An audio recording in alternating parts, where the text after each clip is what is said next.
If you're going to succeed as an immigrant in the US, you first need to navigate the rigorous immigration process before and after settling in the US.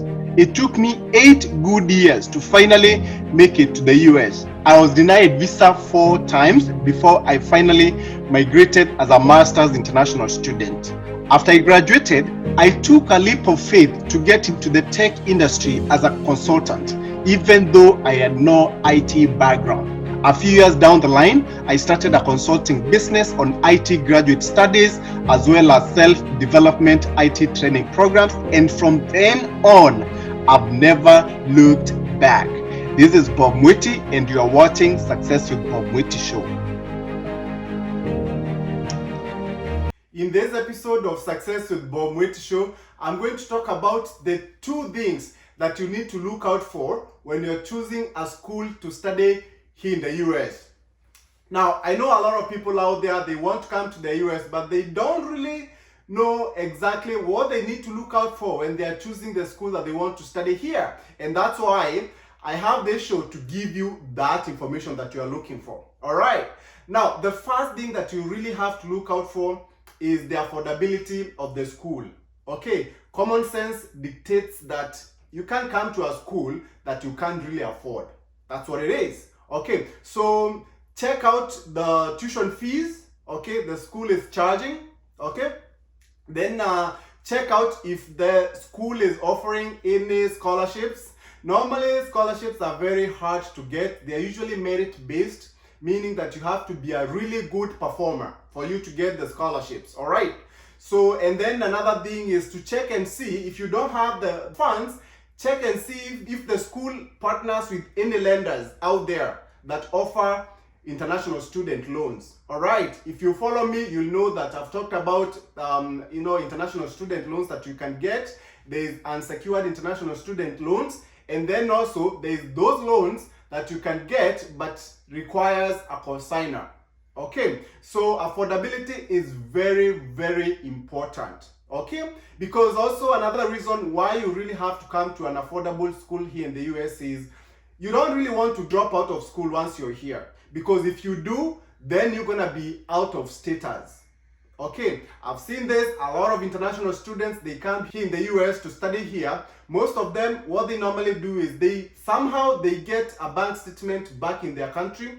They show that to the school, and then they get the I-20, which is basically the document that you are given to show that you are allowed to study in school. And then also they use the same bank statements to go to the embassy and get the visa. And now when they come here, all they want to do is just get here in the US.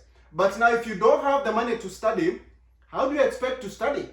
Okay, that's why I always advise people, like if you are a very serious student, okay, if you are a very serious student, don't come here if you don't have the money. Okay, don't go looking for bank statements and then now just come here. Then what? So you land here, you are not going to school, you're going to be out of status.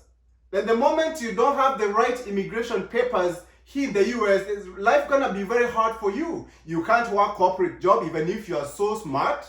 Okay, so you have to have the right immigration papers for you to work legally here in the US. So you're gonna end up working these odd jobs that most people do, those who don't have the papers.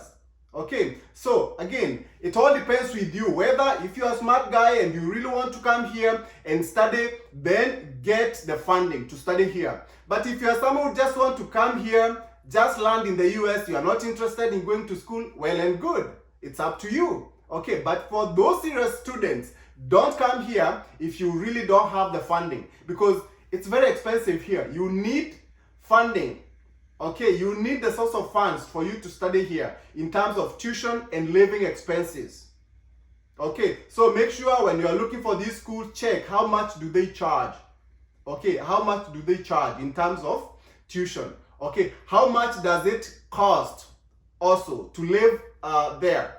For example, if you're in a school in Manhattan, New York, that school can be very expensive because of the location. Okay, if you're in a school that is in San Francisco, that school can be very expensive because of the location. Okay, if you're in a school that is in Kansas City, Missouri, okay, that school can be very affordable in terms of living expenses, okay, because Kansas City is it's a very affordable place in terms of living expenses. So you have to consider those things, okay. Affordability, very, very important, okay. Now, the other thing that you really need to look at is the entrance exams that are required by your program, okay. Let's say, for example, you are coming for an MBA, like the way I did. I came to the US as an MBA student.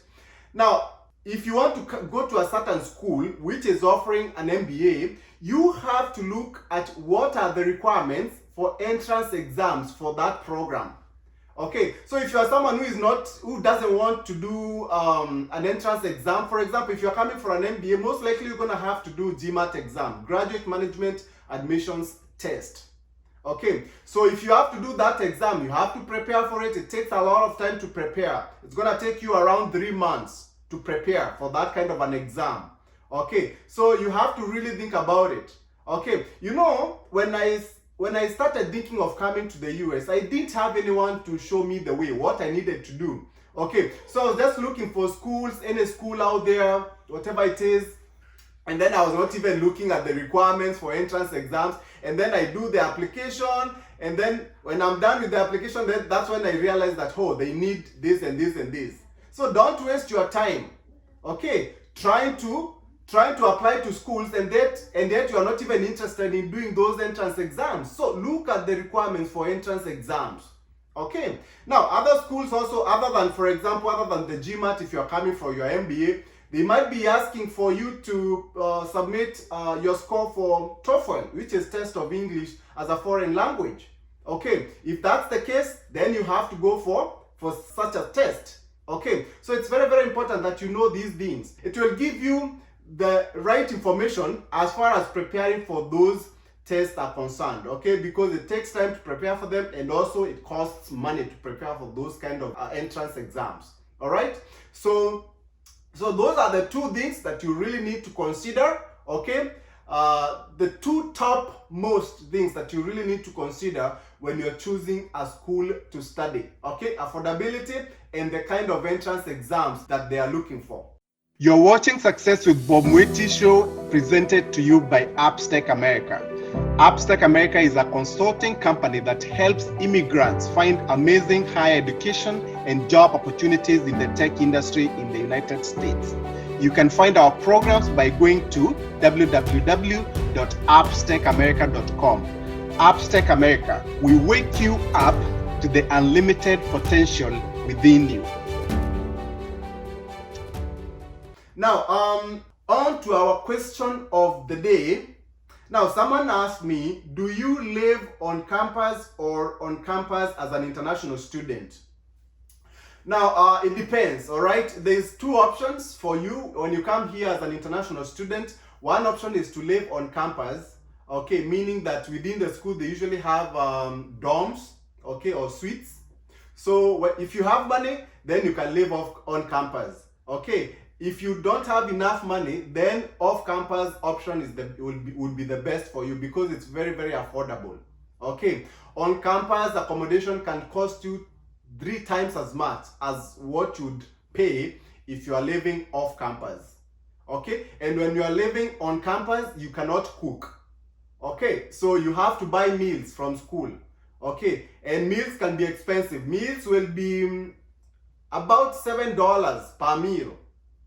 Okay, so you can do the math. It can be very, very expensive if you are living on campus. Now, if you are off campus, you can cook for yourself. You can go buy groceries outside and then cook. So you don't have to go buying food from the restaurants. Okay, so it's very, very important that you really know where you're gonna stay or where you're gonna live when you are an international student here in the US. All right, I'll see you next time. Goodbye. You've been watching Success with Bob Mwiti Show, brought to you by Appstech America. Come back next time to hear more steps and missteps that I took on the path to becoming a successful immigrant in USA. Be sure to subscribe to my YouTube channel and also follow me on Facebook, Instagram, Twitter, and LinkedIn.